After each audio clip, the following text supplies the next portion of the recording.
Hello everyone, and welcome to an emergency social media broadcast from your host, Bradley Naranch of Secrets of Silicon Valley. That's Bradley Naranch, Neo, Alpha, Romeo, Alpha, Neo Charlie Hotel.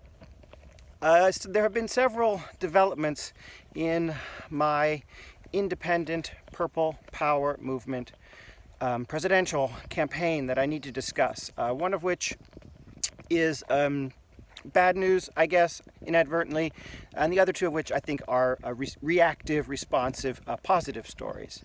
So let me deal with the bad news first and go on to the good. I had a breach of privacy that occurred several days ago when I was out of my cottage. I had been working on a leadership a thoughts on leadership, a policy document where I was elucidating some of my personal views on what makes a master leader, a masterful leader, such as someone who could assume the office of the U.S. presidency in 2025. And I took a lot of notes, very private notes about strategy and other things. And what happened is when I came back to the cottage, I noticed that the pages were kind of in a different order than I'd had. I'm fairly detail-oriented, and so I tend to notice many things that others often are unaware of, hidden in plain sight. I was a big fan of Edgar Allan Poe's The Purloined Letter. It's actually probably my favorite of his stories. And the plot there is a document that the police are looking for. They have difficulty finding it in an apartment because they think it has to be hidden, when in fact the letter in the document was hidden in plain sight with other correspondence. And the police simply didn't think that anyone would be stupid enough to hide something incriminating in plain sight. There's also a famous gorilla suit, gorilla in the room, social scientific experiment as well, in which two groups of students, I believe they were from Harvard, were asked to count how many times a ball was passed from one side to the other. What they didn't see was that while that was happening, someone in a gorilla suit stood up in the background and moved around. I'm the gorilla, I'm the gorilla. It's a bit like Where's Waldo, and no one noticed.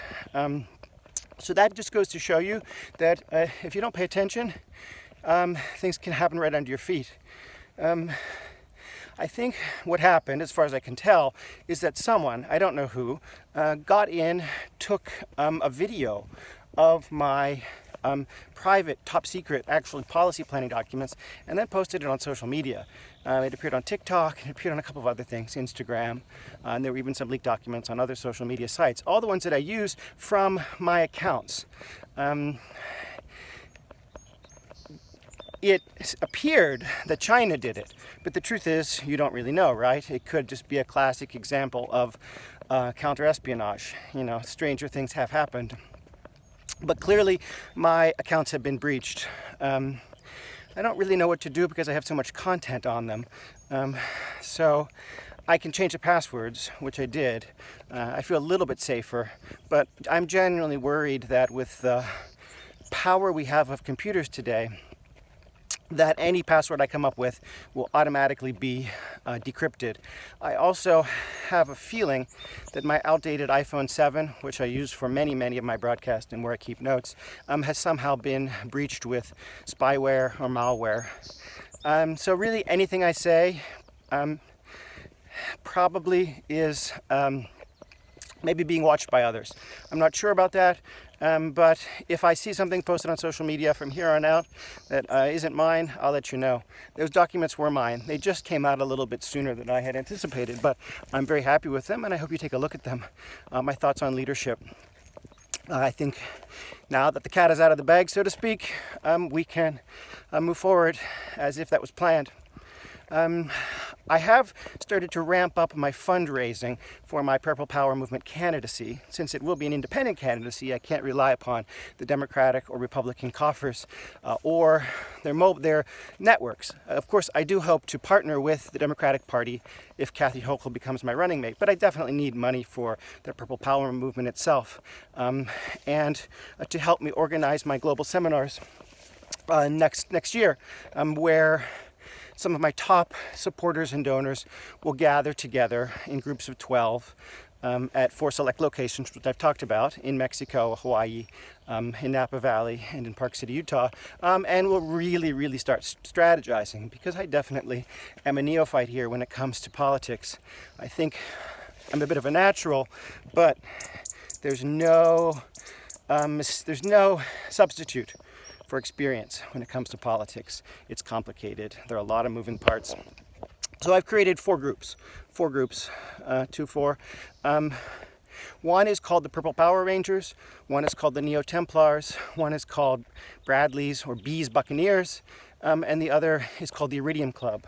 The Iridium Club is a sort of an annual membership where, by supporting the Purple Power movement, you get exclusive access to me, and you get preference in those coveted spots in my 5 planned global seminars next year in 2023.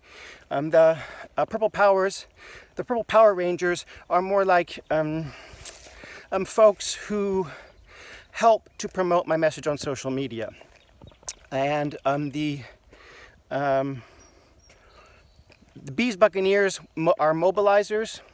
They work on the ground and will establish Purple Power movement outposts, hubs, information gateways throughout the United States, so that I can indeed get on the ballot and get enough signatures for each state, because I do have to adhere to the constitutional rules on running as a third-party candidate, just as Ross Perot, who inspired me with some of his direct democracy ideas, did so. He had a lot of money. I obviously don't, so I do really need those resources. And then the final group, the NeoTemplars, are individuals who I want to work mainly in the nonprofit and religious sectors. So I want these people to sort of do outreach, and that would be an international group. So it could include people from Israel, for example, or from Russia, from Japan, from South Korea, actually from the Middle East, from anywhere. The NeoTemplars are help to spread the message globally of the Purple Power movement, because while it is initially an American political campaign, I do hope that Purple Power will help to change politics at the level of ideology, of dogma, of belief, by combining traditionally red and blue agendas into a single one, Purple Power. I think it has potential to do a lot of good in other countries as well, besides the United States. If it works in the US, chances are it'll probably work in other places too. Who knows, maybe even one day in China. And the third message I have to give is that I'm planning mainstream media appearances, 7 of them in fact, during my We the People tour. As much as I can do on social media, there are some limits. And I've chosen, I think, the 7 most interesting interviewers that reach the best demographics. And 7 is enough. 7 is a magic number for me, an angel number. I use it a lot when I plan, and I don't want media overexposure, particularly at the mass media, and I don't want to drive people away from my site, my social media sites, which is the direct one-to-one communication that you get. So I'm going to appear on Fresh Air, an NPR radio broadcast. I'm going to appear on The Daily Show.